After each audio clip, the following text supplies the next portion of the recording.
आज हम भिन्न पढ़ेंगे।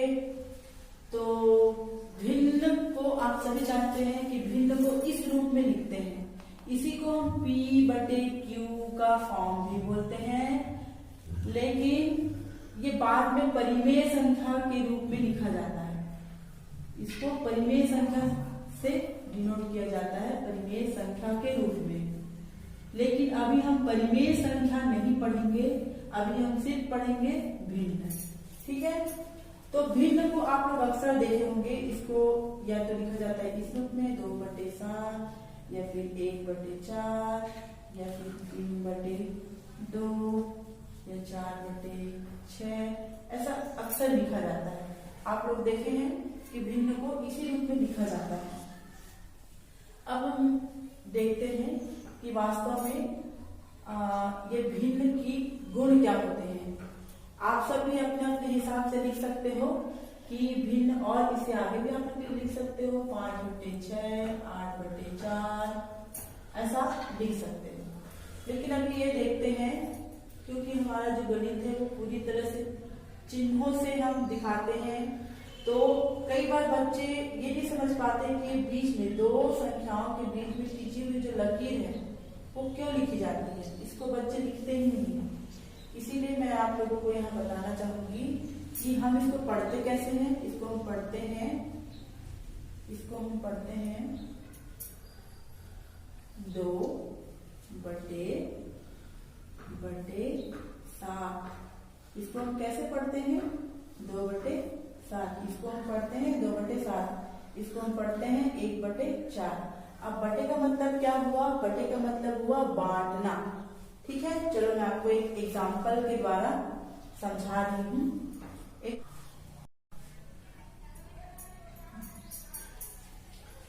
तो हम भिन्न का एग्जाम्पल देखते हैं। भिन्न मैंने आपको क्या बताया था, ये है 2/7। इसको हम क्या पढ़ते हैं 2/7।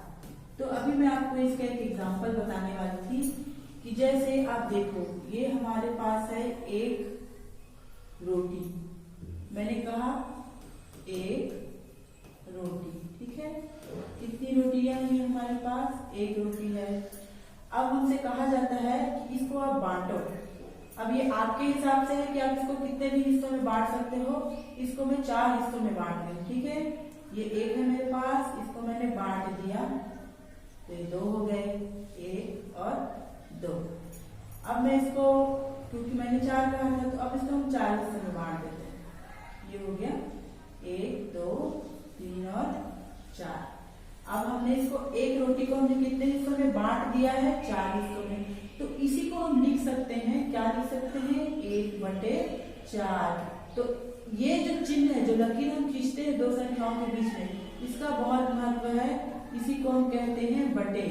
और जिस भी संख्या को इस तरह लिखा जाता है 2/3, 4/6, तो ये जो बटे है ना, इसी को हम कहते हैं बटे। और इस बटे को लिखना बहुत जरूरी होता है। इसका सीधा सीधा मतलब है कि उस संख्या को इतने हिस्सों में बांट रहे हैं, या कोई वस्तु है इसको हम उतने हिस्सों में, उतने टुकड़ों में बांट रहे हैं। इसका इतना ही मतलब होता है। अब आप कितने भी भिन्न बना सकते हो और किसी वस्तु को कितने भी हिस्सों में बांट सकते हो, बस आपको लिखने आना चाहिए, ठीक है। अब ये देखो, आपके पास ये है ये दो वस्तुएं हैं आपके पास, ठीक है। अब आपको कहा गया है इन 2 बॉक्स को आपको 8 हिस्सों में बांटना है। तो आप इसको दोनों को बांटना है, आपको दोनों को। तो कैसे करोगे? बांट दो ऐसे, ठीक है। कितने भी हिस्से में आप, तो ये सब आपके एग्जाम्पल्स हो गए। अब आप लोग अपने हिसाब से देखना कि कितने भी, किसी भी चीज को कितने भी हिस्सों में बांट सकते हैं और उसको लिख सकते हैं। आपको लिखने आना चाहिए, ठीक है। अब हम देखते हैं गुण। अब हम देखते हैं गुण किसके? भिन्न के गुण। भिन्न के गुण, भिन्न के गुण आज हम पढ़ने वाले हैं। अब मैंने आपको पहले बताया था कि जब भी हम गणित में कोई भी कोई भी किसी भी प्रकार का गणित हो, जब हम उसको बनाते हैं तो हम 4 संक्रियाओं पर काम करते हैं। 4 संक्रियाएं क्या क्या होती हैं आप सभी जानते हैं। गणित की 4 संक्रियाएं जोड़ना और घटाना और होता है गुणा और होता है भाग। ठीक है, आप सभी इस चीज से परिचित हैं और परिचित नहीं है तो मैं बता दे रही हूँ आपको कि हम 4 संक्रियाओं पर काम करते हैं। गणित के कोई से भी कॉन्सेप्ट को, किसी भी अवधारणा को सीखना हो तो हमको ये 4 चीजें आनी चाहिए। तो ये 4 चीजें हम अभी इस भिन्न में अप्लाई करेंगे, सीखेंगे। तो देखिए हम 2 भिन्न लेते हैं। अब इनमें से किसी भी संक्रिया को अगर मुझे करना है तो मैं एक चीज से नहीं कर सकती। जैसे कि अगर मेरे पास एक संख्या है 2, तो अगर मुझे जोड़ना है उस संख्या को तो मुझे एक और संख्या चाहिए जिसके साथ मैं इस 2 को जोड़ूं या इस 2 को उस संख्या के साथ जोड़ूं। तो अकेला यही संख्या काम नहीं करेगा, इसीलिए मुझे 2 संख्या चाहिए। तो भिन्न को हम कैसे लिख सकते हैं? भिन्न को ऐसा को हम संक्रिया करते हैं तो हमें 2 संख्याओं की जरूरत होती है। और हमने अभी सीखा, अभी हमने क्या सीखा कि अब भिन्न है तो हमको 2 प्रकार की भिन्न चाहिए या 2 भिन्न चाहिए। अब मैं आपको बताती हूँ, जैसे मैंने 2 भिन्न ले लिया, 1/2 और उसके बाद अलग लेते हैं फिर से 2/3। इसको नहीं लेते, 3/2 ले लेते हैं। ठीक है, अब इन दोनों भिन्नों के बीच मुझे जोड़ की संक्रिया करानी है। जोड़ की संक्रिया, ठीक है। अब जोड़ की संक्रिया करानी है तो ये जोड़ कैसे होता है? अब आपको यहाँ पर 2 चीजों को ध्यान से देखना पड़ेगा। हमने क्या बताया था आपको? ये ऊपर की संख्या को कहते हैं अंश और नीचे की संख्या को कहते हैं हर। तो हमको ये देखना पड़ेगा कि क्या इस भिन्न की दोनों संख्याएं बराबर है। ऊपर अंश 3 है और नीचे हर 2 है, और इसमें भी इसका अंश 1 है और नीचे हर जो है वो 2 है। अब हम दोनों को जोड़ लेते हैं क्योंकि दोनों का हर क्या है? हर जो है वो समान है, एक जैसे है, मतलब 2 ही है दोनों का हर। इसीलिए अब इसको हम कैसे जोड़ेंगे? जिसका हर समान रहता है उस हर को एक ही बार लिखेंगे, एक ही बार लिख दिए, और ऊपर की अंश को हम जोड़ देंगे।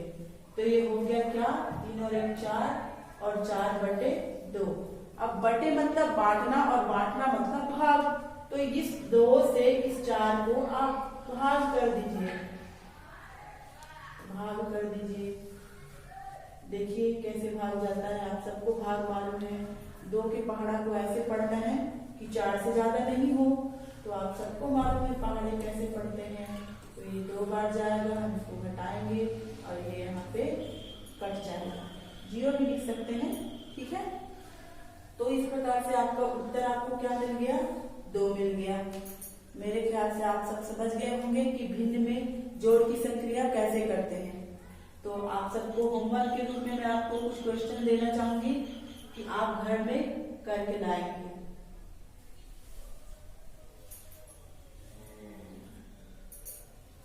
तो ये रहा आपका होमवर्क। आज हम सिर्फ जोड़ना सीखते हैं, कल मैं आपको घटाना भी सिखा दूंगी। ठीक है, ये आप सब कॉपी में नोट कर लेंगे। समान हर वाली जोड़ की संख्याएं मैं आप लोगों को दूंगी क्योंकि बाकी चीजें तो अलग से होती हैं। ये कुछ आप बना के लाएंगे।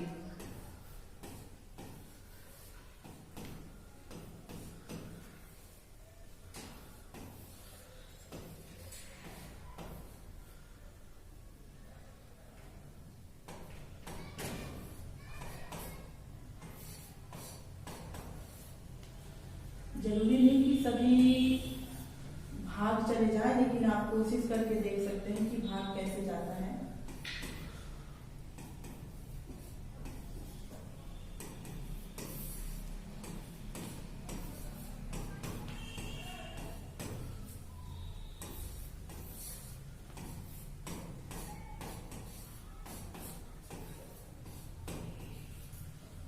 तो ये 6 क्वेश्चन मैंने आपको दिए हैं होमवर्क में, ये कल आप सब करके लेकर आएंगे क्योंकि सभी में मैंने हर आपको समान दिए हैं।